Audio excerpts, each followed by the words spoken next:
ပြီးခဲ့တဲ့တလပိုင်း23ရက်နေ့တုန်းကကျွန်တော်တို့ကန်ချနာဘူရီကို2ရက်ခွဲ3ညအိတ်ခီးလေးထွက်ခဲ့ပြီးတော့ vlog မှတ်တမ်းလေးလည်းအရယူနိုင်ခဲ့ပါတယ်ဒီခီးစဉ်မှာတော့ပထမဆုံးရေတကွန်သွားတယ်ပြီးရင်တရားမှာလှေစီးတယ်ပြီးရင်တော့နောက်နေ့ညမှန်တရားကိုသွားပါတယ်ဆိုတော့အများကြီးပြောမနေတော့ပဲစလိုက်တော့မယ် let's go Okay ခုခီးသွားပါတော့မယ်ဒီ vlog ကတော့တေချာလေးရိုက်ဖို့တော့တွေးထားတယ်ဆိုတော့ထုတ်တွေဘိုးတွေထုတ်နေပါပြီOkay ပစ္စည်းတွေထုတ်ဖို့လို့ပြီးပါပြီဒီထဲမှာအင်ကြီးတွေပြီးတော့ mobile camera gadget တွေပါမယ်ပြီးရင်ဒီထဲမှာဖက်နက်တွေခြေကြီးတွေပါမယ်ပြီးရင်ဒီမှာကျတော့ကိုမှကတ်ထားဖို့ပတ်စံအိတ်တို့ gadget တို့ passport တို့ပြီးရင် power bank တို့ဆိုတော့ okay ခီးသွားမယ်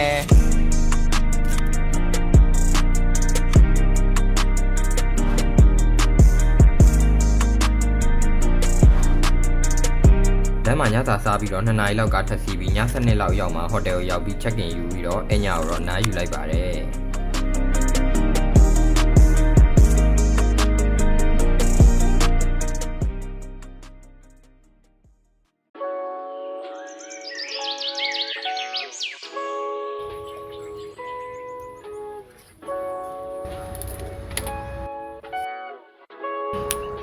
ဆိုတော့ခီးစားတယ်ပါပြီတိုးရမှာပေါ့နောက်မှာတော့ဟိုတယ်နဲ့ညနေချေးဆိုင်တောင်းတန်းရှိတယ်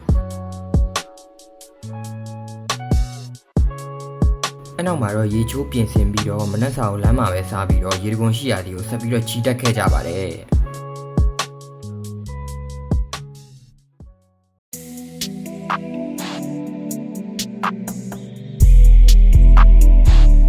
ဆိုတော့သွားနေပါပြီတောင်တက်ပါတော့မယ်တောင်တက်မှာကျွန်တော်က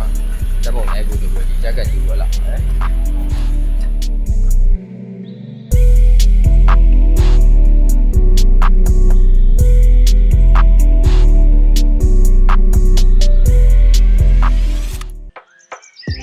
အခုဆိုရင်တော့ရေတကွန်ကြီးရှိတဲ့တောင်ကြီးစီကိုရောက်ပါပြီအောက်ဆုံးမှာတော့ရေတကွန်ပစ္စည်းလေးတွေရှိပြီးတော့ဟိုးအပေါ်ဆုံးခဏလွာမြောက်ရေတကွန်စီထိတက်ပါမယ်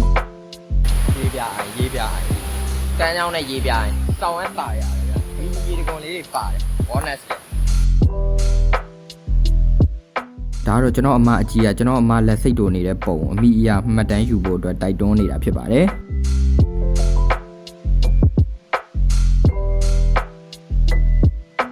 အဲ့နောက်မှာတော့မားစုကခြေထောက်ညောင်းလို့အပေါ်မတက်တော့ပဲအောက်မှာပဲကျန်နေခဲ့လိုက်ပါတယ်ဒါတော့ကျွန်တော်တို့စပြီးတော့တက်ရမယ်လှေကားပါကျွန်တော်ကတော့မတက်ခင် တွိုင်းလက်ကိုခက်မြန်မြန်လေးသွားလိုက်ပါတယ်ဟဲ့လေရေတကွင်းနဲ့တကောကဒီကောမှာ3ဆင့်တော့ရောက်9ဆင့်တက်ပါโอเคပါပြောပါတယ်ရှက်တက်ရတော့မယ်ခုနကလှေကားကြီးကိုတက်လိုက်တဲ့ဒီနေရာကိုရောက်ပါတယ်ဆိုတော့တက်ရတာနဲ့ view ကတော့တက်ပါတယ်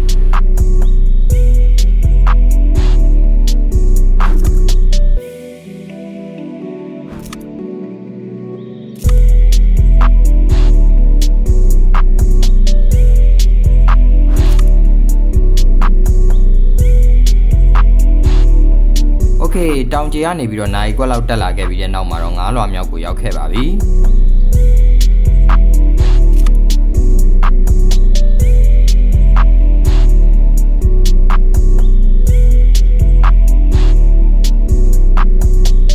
finally 9လောရောက်ပါပြီဒီလဲစပါတယ်မြင့်ကြီးပဲ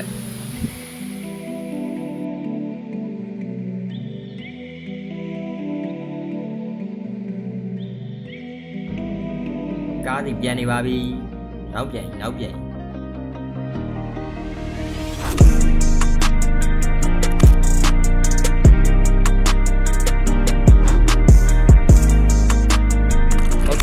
တစ်နေရာကန်ချနာဘူရီကတရားကိုရောက်နေပါတယ်ဒီတရားက tourist attraction လို့တော့ပြောတယ်ကျွန်တော်တို့တရားမှာမြင်ဘူးအားလူတွေအများကြီးပဲ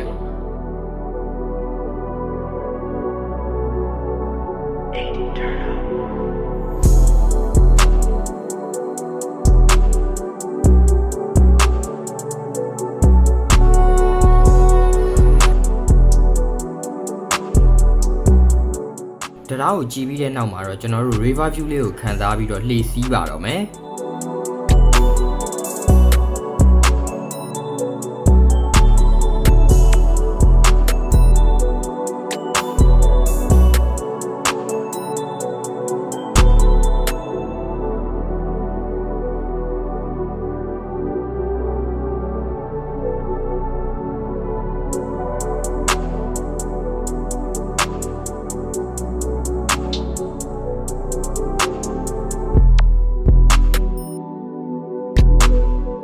အဲ့နောက်မှာတော့နေလဲဝင်ပြီဆိုတော့ကျွန်တော်တို့ပြန်ခဲ့လိုက်ပါတယ်လမ်းမှာပဲညစာကိုဝင်စားခဲ့လိုက်ပါတယ်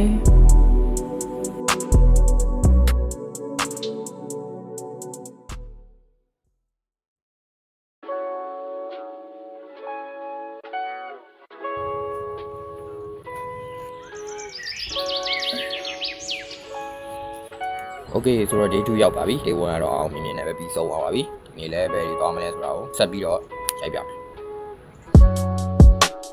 လေကြောင်းလေးပုတ်ပြီးတော့ဖိတက်အော်တကူကူပါမီနေပြီတကူကူပါမီနေတဲ့ကြောင်ပါကွာ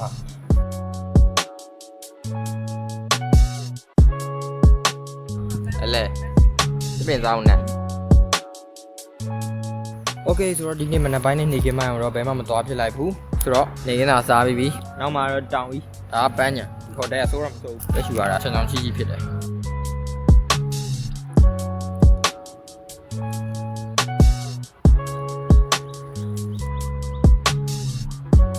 โอเคမန်တရာကိုသွားပါတော့မယ်ဂျက်ကက်ကတော့ထားဟာတွေယူလာပဲမဲ့ဒါပဲဝတ်ချင်လို့ဒါပဲဝတ်တော့မယ် outfit check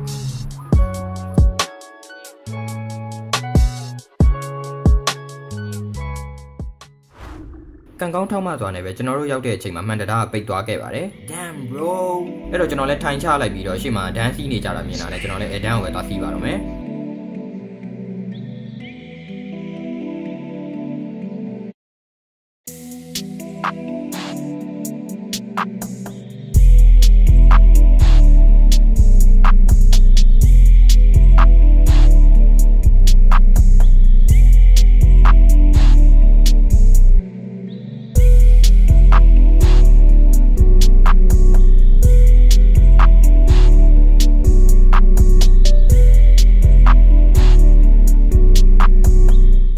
ထားကြကြလေးလမ်းပတ်လျှောက်ပြီးတဲ့နောက်မှာတော့ကျွန်တော်တို့ညစာစားကြပါတယ်အဲ့နောက်မှာတော့ညာစည်းနဲ့လည်းနီးကြနဲ့ခဏဝင်ကြည့်ပြီးတဲ့အချိန်မှာဟိုတယ်ကိုပြန်ခဲ့လိုက်ပါတယ်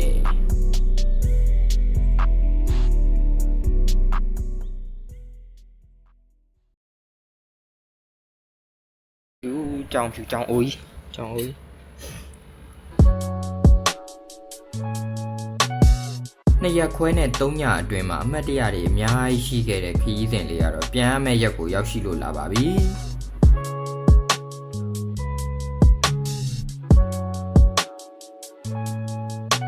အပြန်လမ်းမှာတော့အရသာချူချူကြီးနဲ့ထိုင်းဟင်းကိုထမင်းနဲ့အဆင်ပြေသလိုပဲစားခဲ့လိုက်ပါတယ်အဲ့နောက်တော့ဘန်ကောက်မြို့တော်ကြီးစီကိုပြန်လဲချီတက်လာရင်းနဲ့ပဲဘလော့လေးလည်းဒီနေရာမှာပဲအဆုံးသတ်တော်မူလေတည်း